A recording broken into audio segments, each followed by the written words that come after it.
اس وقت ہم جس دور سے گزر رہے ہیں یہ بھی تاریخ کا ایک بڑا نازک دور ہے۔ ہر زمانے میں لوگ اپنے وقت کو ایک ٹیمپریری پیریڈ سمجھتے رہے اور انہوں نے وقت کی قدر بھی نہیں کی اور وقت کے تقاضوں کو پورے بھی نہیں اترے۔ آج تاریخ ان کا نام نہیں لینا چاہتی۔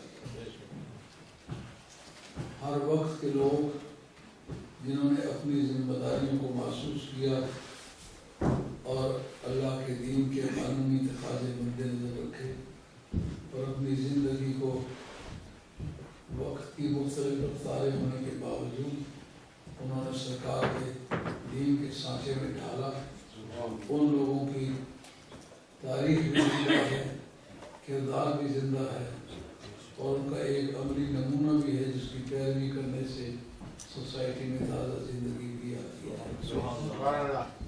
لیکن کوئی آدمی سمجھے کہ یہ وقت گزر جائے گا، میرا نام کون لے گا؟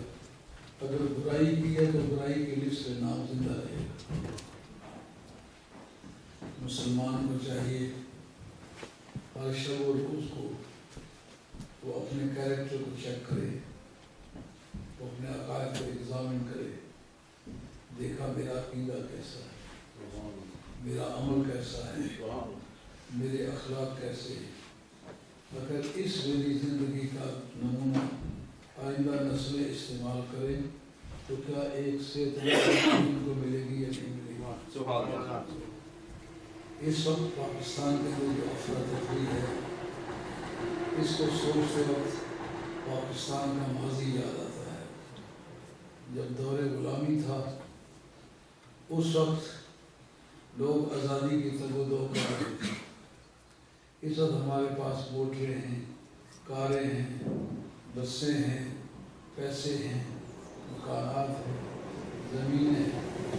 جس زمانے میں مکان بھی چھین لیے گئے، زمینیں بھی چھین لی گئی، پیسے بھی ضبط کر لیے گئے، اس دور میں جنہوں نے جنگ آزادی کو جاری رکھا اور مسلمان کو آزاد فضاؤں میں پرواز کرنے کے لیے فضا مہیا کی اور اس کے دل دماغ میں تازہ زندگی لانے کی مساعی جمیلہ کی، آج ان کا نام بڑی خوبصورتی کے ساتھ زندہ ہے، تاریخ انہیں عمدگی سے یاد کرتی ہے۔ اس کی بھی ایک ایویڈینشری ویلیو ہے۔ جو ابراہیم علیہ السلام نے فرمایا تھا نا، اللہ کی بارگاہ میں عرض گزرانی تھی، اے اللہ تیری بارگاہ میں درخواست کرتا ہوں وَاجْعَلْنِي لِسَانَ صِدْقٍ فِي الْآخِرِينَ۔ مولا کریم پچھلے لوگوں میں میرا ذکر اچھائی سے چھوڑو۔ جو آدمی نارے نمرود پر بیٹھ کے رب کو راضی کر چکا ہے، جو آدمی اپنا وطن چھوڑ کے مہاجر ہو کے گلی گلی گھوم کے اپنا پیغام پہنچا چکا ہے، جو آدمی اپنے بیٹے کی حلق پر چھری رکھ کے رب کو راضی کر چکا ہے، جو آدمی کعبۃ اللہ کو تعمیر کر کے پوری دنیا کے لیے ایک سینٹرل پوائنٹ مہیا کر کے وحدت فکری کے لیے ایک عملی نمونہ پیش کر کے تمام طرح اپوزیشن کے بعد ان کی اپوزیشن کو ایک شخص نہیں تھا، پورا ملک تھا، کیونکہ جو ملک نمرود کا اقدام مانتا تھا وہ ظاہر ہے حضرت ابراہیم علیہ السلام کے اپوزیشن میں تھا، تو اس مزاحمت کے ہوتے ہوئے یہ سارے کام کیے، ہجرت بھی کی، تبلیغ بھی فرمائی، کعبہ شریف تعمیر بھی کیا، اور بیٹے کی حلق پہ چھری بھی رکھی۔ اس کو اس کی کیا ضرورت تھی؟ مولا کریم پچھلے لوگوں میں میرا ذکر اچھائی سے چھوڑا۔ اس سے ضرور محسوس ہوتی ہے کہ ہر آدمی کی تاریخ بن رہی ہے، اس کو کوشش کرنی چاہیے کہ میرا ذکر جب بھی کبھی پچھلوں میں چلے تو لوگ مجھے کسی اچھائی کے نام سے یاد رکھیں، میں نے ایسا کام کیا ہو جس کی وجہ سے لوگ مجھے اچھا کہیں۔ اللہ کریم نے ایک میتھڈالوجی، ایک طریقہ کار ابراہیم علیہ السلام کو تعلیم فرمایا کہ اگر پچھلوں میں ذکر اچھائی سے چھوڑنا چاہتے ہو اس کا ایک طریقہ تمہیں بتلاتے ہیں۔ کعبۃ اللہ کی تعمیر کر چکے تو بوئے الہی آپ نے یہ دعا مانگی، ربنا وابعث فیہم رسولا من انفسہم یتلو علیہم آیاتک وَيُعَلِّمُهُمُ الْكِتَابَ وَالْحِكْمَةَ وَيُزَكِّيهِمْ إِنَّكَ أَنْتَ الْعَزِيزُ الْحَكِيمُ۔ اے مولا کریم، وہ بڑی شان والا رسول اب ان میں بھیج دے۔ مطلب یہ تھا کہ میں نے پلیٹ فارم بنا دیا ہے، اس پلیٹ فارم پر کھڑا ہونے کی اہلیت جس میں ہے اس کے بارے میں درخواست کرتا ہوں، جس کو انبیاء علیہ السلام کی بزم میں کرسی صدارت پر دیکھا تھا، آج اس کے بھیجے جانے کی درخواست تیری بارگاہ میں۔ کہا تو کیا یاد رکھے گا کہ کسی کے یار کا نام پورے اہتمام اور پورے پیار سے کیا ہے۔ آج لوگ سمجھتے ہیں میلاد النبی پر پیسے خرچ کر کے فضول خرچی کرتے ہیں۔ اللہ کا خلیل بڑی شان والا، اس نے کعبۃ اللہ کو جب تعمیر کیا ہوگا وسائل نہیں ہوئے ہوں گے، کوئی مادہ لاصقہ جو دو پتھروں کو آپس میں جوڑے وہ نہیں ہوا ہوگا، تو کعبۃ اللہ کی تعمیر انہوں نے کس طرح کی ہوگی، پتھر کس طرح جمائے ہوئے ہوں گے۔ اس وقت یہ سال سود کا سسٹم بھی نہیں تھا، دیوار کو سیدھا کس طرح کیا تھا۔ معلومات نبی ان اوزاروں کا محتاج نہیں، سوسائٹی جن اوزاروں کی محتاج ہے۔ بیٹا پتھر دیتا رہا، باپ لگاتا رہا، سب کچھ کر کرا کے ٹائم تھوڑا تو نہیں لگا ہوگا، بڑا ٹائم لگا ہوگا۔ وہ ٹائم گزارنے کے بعد کعبہ شریف کا لیپا پوتا کلر کریم کرنے کے بعد دعا مانگی۔ اس کا مطلب یہ ہے کہ میلاد مصطفیٰ کی دعا مانگنے کے لیے اہتمام کرنا یہ سنت انبیاء ہے۔ اور دعا میں جملہ کیا بولا؟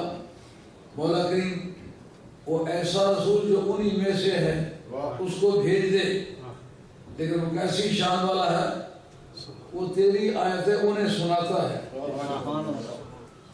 اور انہیں کتاب اور حکمت سکھاتا ہے اور انہیں پاک کرتا ہے۔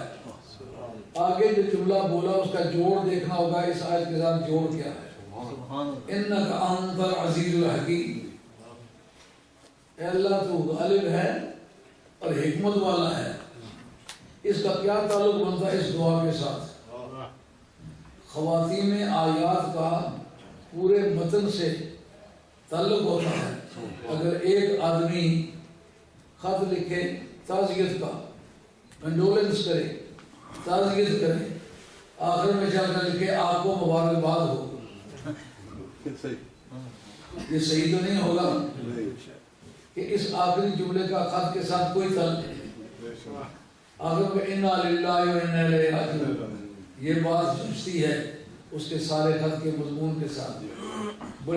بڑی شان والا رسول بھیج جو تیری آیتیں انہیں کو سناتا ہے، جو کتاب و حکمت انہیں سکھاتا ہے، انہیں پاک کرتا ہے.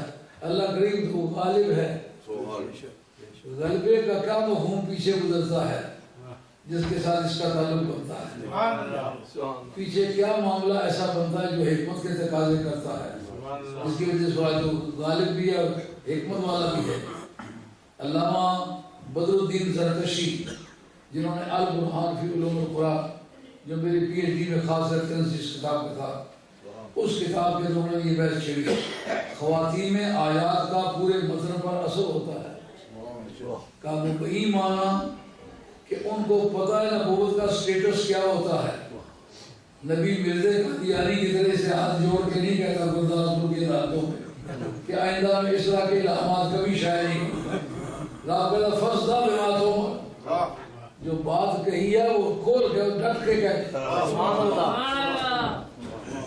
نرمی کے ساتھ بات نہیں کرنی، گرمی کے ساتھ بات کرنی. قل یا ایھا الکافرون، ان کو پتہ نبی رعایا نہیں ہوا کرتا، نبی رائی ہوا کرتا، رعیت نہیں ہوا کرتا، نبی حاکم ہوا کرتا ہے، محکوم نہیں ہوا کرتا، وہ اسٹیٹ سبجیکٹ نہیں ہوتا، وہ اسٹیٹ کا مالک ہوتا.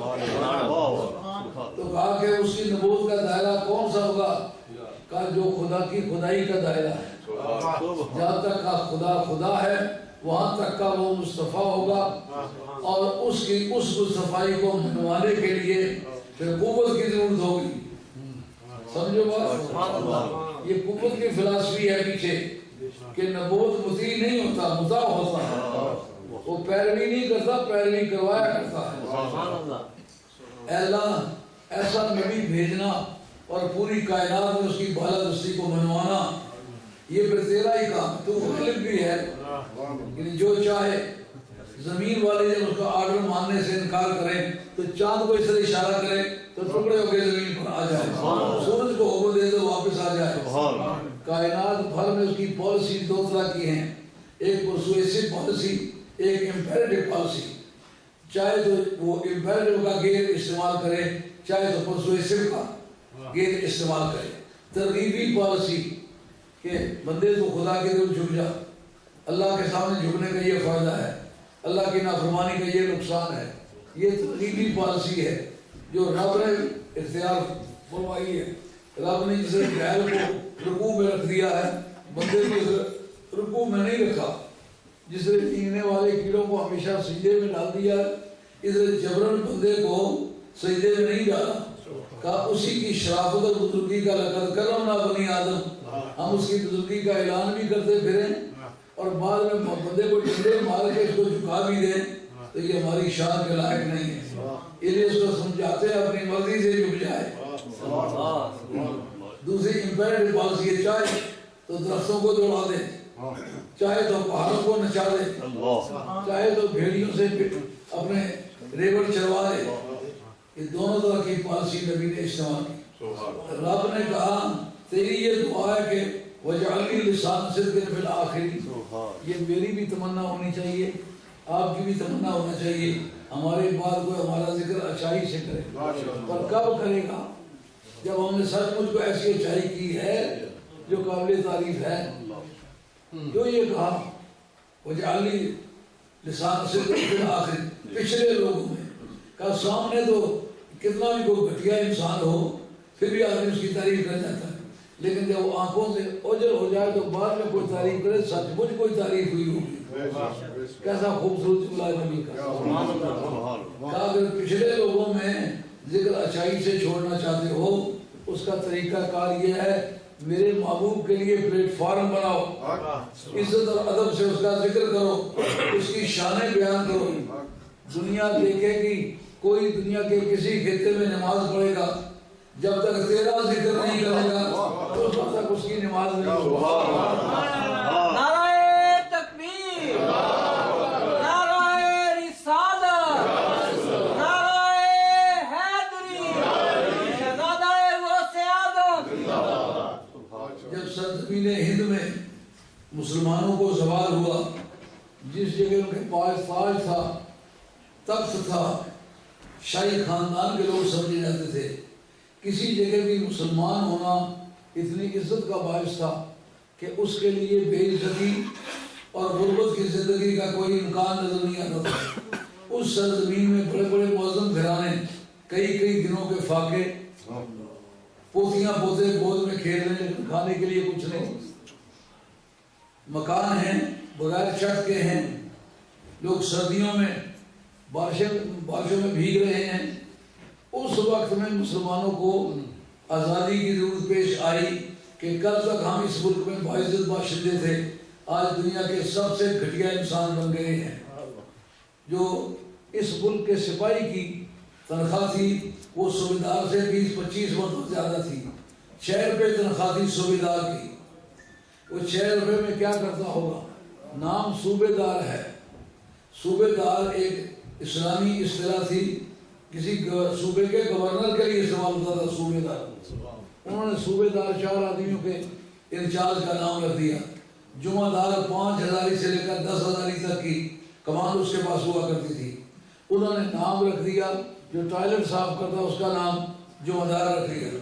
یعنی مسلمانوں کی بے حرمتی تاجوں تک وہ چھین کے بھی کی، ان کے ناموں کو حقیر مقاصد کے لیے بھی استعمال کیا اور ان کو بے ناموس بھی کر کے رکھ دیا، ان کو زندگی کی سہولتیں چھین لی۔ مسلمان کو اول ملازمت ملتی نہیں، اگر ملتی ہے تو یا چپڑاسی ہے یا دفتری ہے یا کسی دفتر میں جھاڑو دینے والا ہے۔ مسلمان کو کوئی باعزت پوسٹ، ہندو کو باعزت پوسٹ مل رہی ہے اور عہدے جو ہیں وہ انگریزوں کے لیے صرف، اور باقی جو باعزت قسم کے پوسٹیں ہیں یا ٹھیکیداریاں ہیں یا کاروبار ہیں یا کونسلوں کی ممبرشپ ہے وہ ہندوؤں کے پاس ہے۔ مسلمان کا ووٹ ہی نہیں، کہتے ہیں ووٹ بنانا چاہتے ہو جا کے پٹواری سے فرد لے کے آؤ۔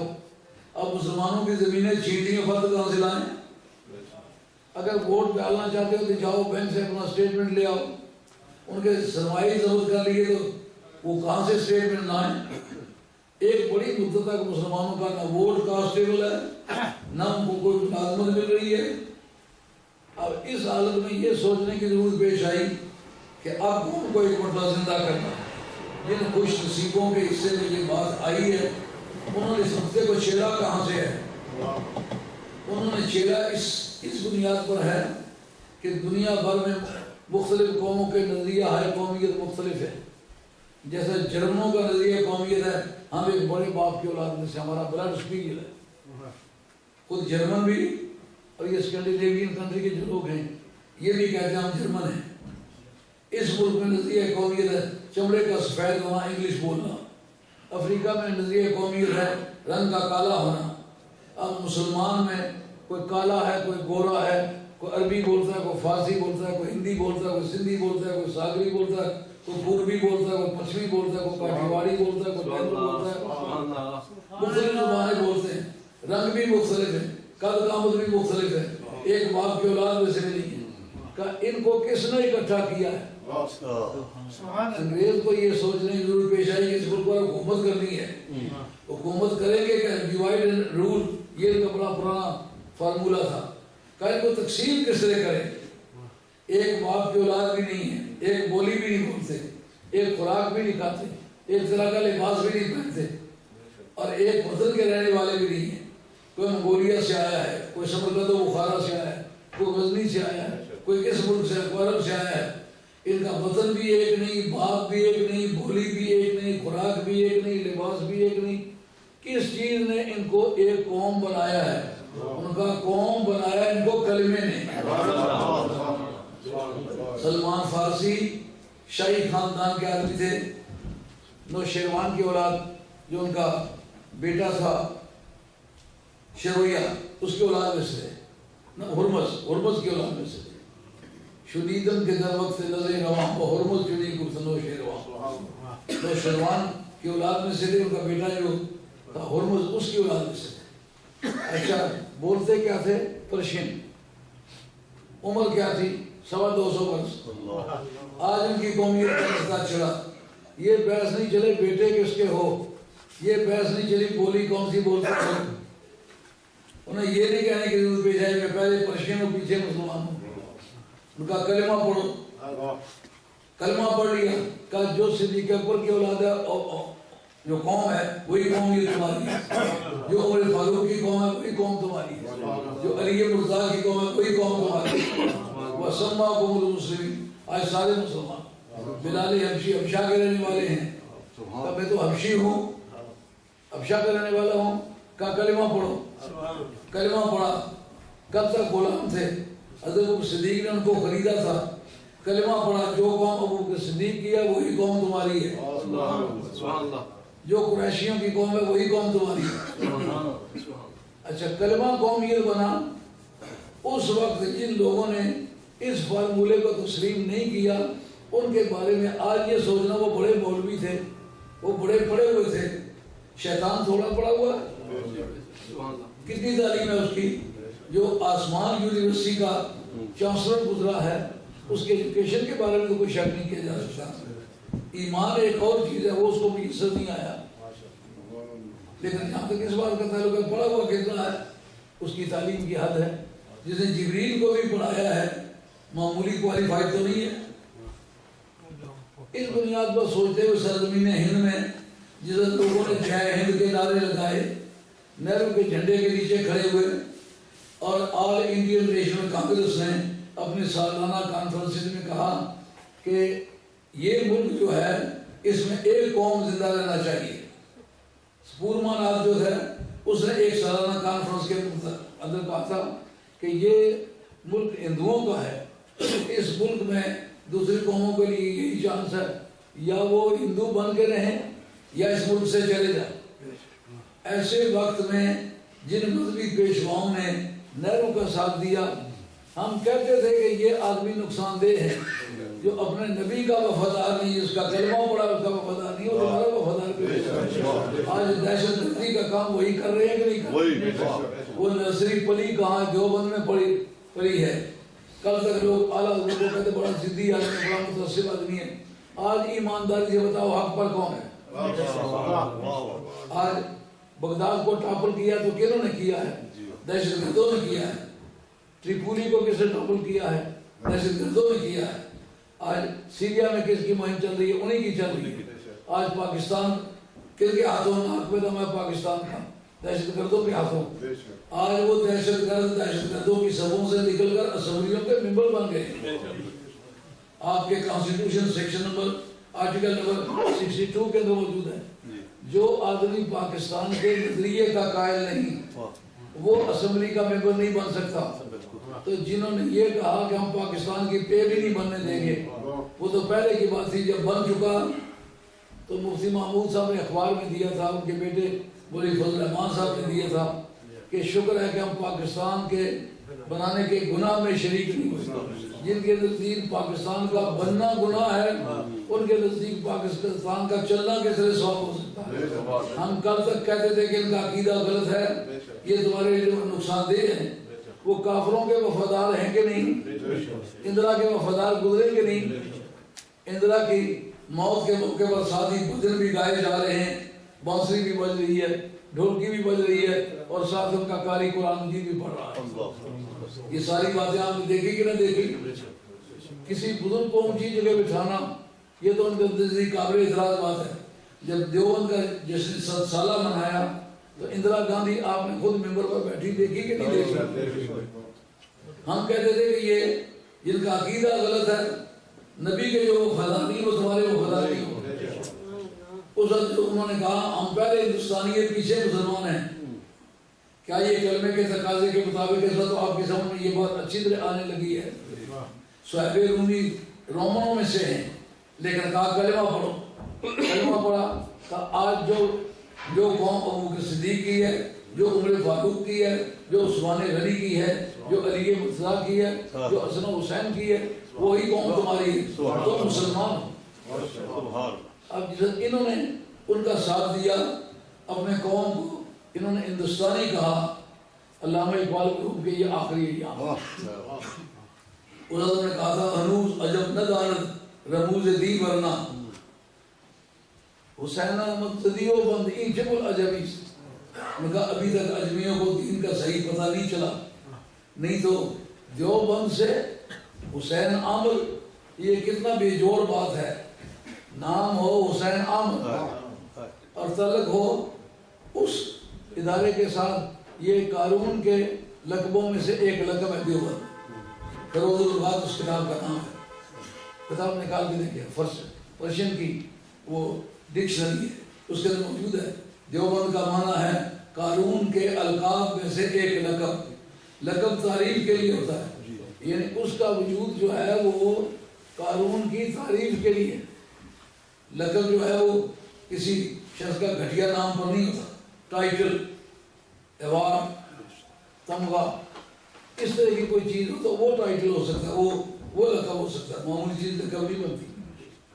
وہ کہتے ہیں بسے نادیدنی رادیدہ دید امن، علامہ اقبال کو، یہ آپ کے آخری ایام دنیا میں سن 38 بسے نادیدنی رادیدہ امن مرا اے کاش کے مادر نظارے، بہت ناقابل دید چیز میں نے دیکھی بہت ساری، کاش کہ میری ماں مجھے جنم ہی نہ دیتی۔ بقوم عظمی خام کشادے، اللہ کی بارگاہ میں دعا کرتے ہیں، بقوم عظمی خام کشادے فقیش کم یقین بے سوادے، مولا کریم تیری بارگاہ میں اس قوم کی خوش انجامی کے لیے دعا کرتا ہوں جس کا پڑھا لکھا بندہ ان پڑھ ہے۔ فقیش کم یقین ہے، اس کا جو لویر ہے، قانون دان ہے، اس کو دین کی سچائی پر یقین نہیں ہے، اور بے سوادے ناقابل بھی ہے، قابلیت بھی نالائق قسم کا اسٹوڈنٹ ہے۔ یہ ان کے آخری ایام کی بات ہے، اور یہ کہہ سکتے ہیں کہ جناب ہمیں کوئی سوچ کا فرق لگا، جنہوں نے صاف طور بتایا تھا جب تک ہندوازم نہ چھوڑیں، جب تک مسلمان اسلامزم نہ چھوڑیں، اس وقت تک انڈین قوم نہیں بن سکتی۔ ہماری کانگریس کا جو پہلا منشور ہے اس کے اندر یہ بات موجود ہے کہ ہم اس قوم کو انڈین قوم بنانا چاہتے ہیں۔ جب تک مسلمان رہیں گے، ہندو رہیں گے، اس وقت تک ایک قوم انڈین قوم نہیں بن سکتی۔ اس لیکچر میں یہ موجود ہوں، ان کو شرم نہ آئی کہ ہم کیا سن رہے ہیں، ان کو یہ نہیں پتا مسلمانوں کا حشر کیا ہوگا۔ اور لطف کی بات دیکھیے کہ جو جنگ آزادی 1857 کی جنگ آزادی ہوئی تو جنگ آزادی کے فوراً بعد دلی کی شاہی مسجد 5 سال اس کے اندر سکھ فوج رہی جو جوتوں سمیت آتی جاتی رہی۔ یہ منظر انہوں نے نہیں دیکھا، اور خنزیر کاٹ کے اندر کھاتی رہی، اور ایک مدت تک مسلمانوں کی مسجدوں کے سامنے اذان کے وقت آ کے ڈھول بجاتے، بینڈ باجے بجاتے۔ وہ ان مولویوں نے اپنی آنکھوں سے دیکھے۔ اور لطف کی بات آپ کو سناؤں، یہ بات سن کے آپ کو بڑی حیرت ہوگی کہ جو حسین احمد صاحب مدنی ہیں، ان کے ٹاؤن کا نام ہے ٹانڈا، یہ مشرقی یو پی میں ہے، نام ہے اس کا ٹانڈا، اس لیے وہاں کے رہنے والے دلی کے لوگ حسین احمد ٹانڈوی کہتے تھے، مدنی نہیں کہتے تھے، کیونکہ ان کے مدنی ہونے کی اصل کچھ نہیں۔ پیدا ہوئے ٹانڈے میں، بڑے ہوئے ٹانڈے میں، جیے ٹانڈے میں، مرے ٹانڈے میں، قبر ٹانڈے میں، تو مدنی کہنے کا کیا معنی؟ جن دنوں وہابیوں نے بغاوت کی تھی شریف مکہ کے ساتھ، حسنی سادات کی حکومت تھی، ان کے ساتھ انہوں نے بغاوت کی، ان دنوں ان کے بڑے بھائی حبیب اور حسین احمد مدنی، یہ دونوں مدینہ طیبہ اس بغاوت میں جا کے شریک ہوئے اور سادات سے لڑے۔ خود بھی دعویٰ کرتے ہیں میں سید ہوں، اور سید ہوتے تو سیدوں سے لڑتے رہے۔ ان لڑائی میں جو بغاوت کے دنوں میں چند مدینہ طیبہ رہے، اس کی وجہ سے مدنی ہو گئے۔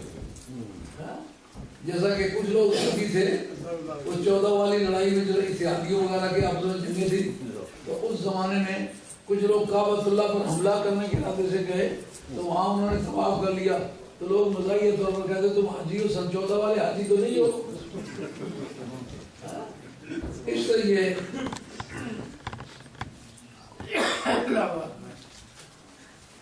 مجھے ایک میرے مرید نے سمیترک سے 300 پاؤنڈ دارالعلوم کے لیے دیے تھے، تو میں نے شاہ کو پیش کر دیا. اس میں مرید کا نام ہے یوسف نے 300 پاؤنڈ دیے تھے تو میں نے ان کے حوالے کر دیے.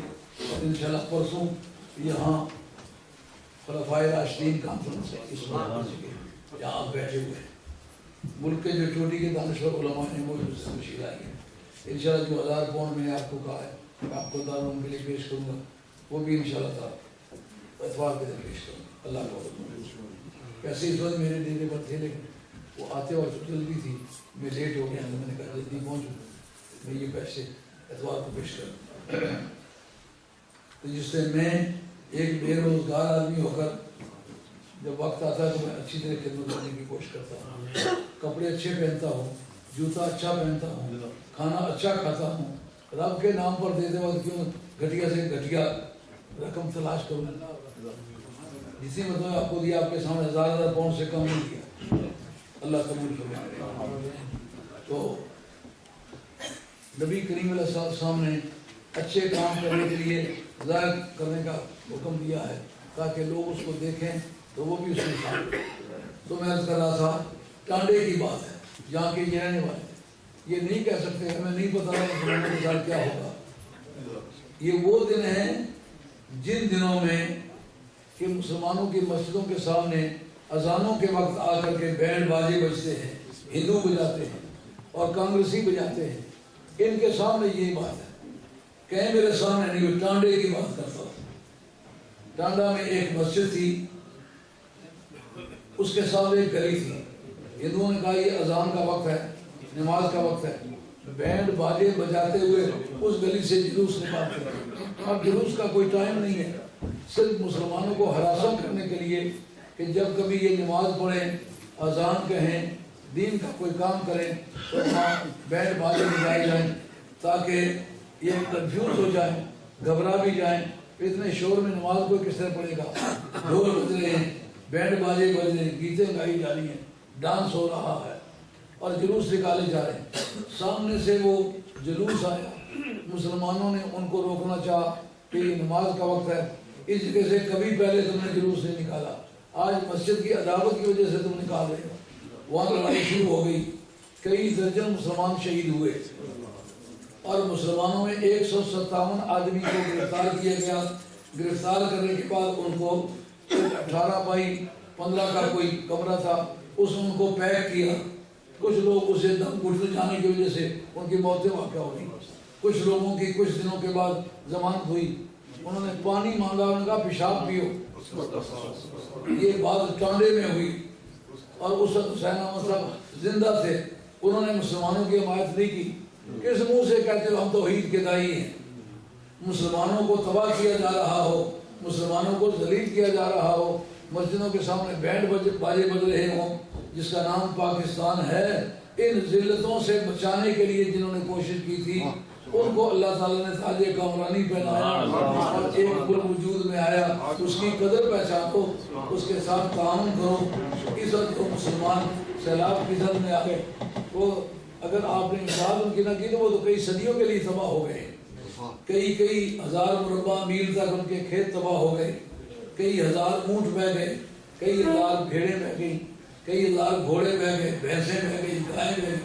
جو ان کی زمینداروں کی پراپرٹی ہوتی ہیں، کھیت ہوتے ہیں، اونٹ ہوتے ہیں، گھوڑے ہوتے ہیں، گائیں ہوتی ہیں، بھینسیں ہوتی ہیں، بکریاں ہوتی ہیں، بھیڑیں ہوتی ہیں. یہ تو ان کے اس طرح تباہ ہوئے کہ سمندر کا پیٹ بھر دیا.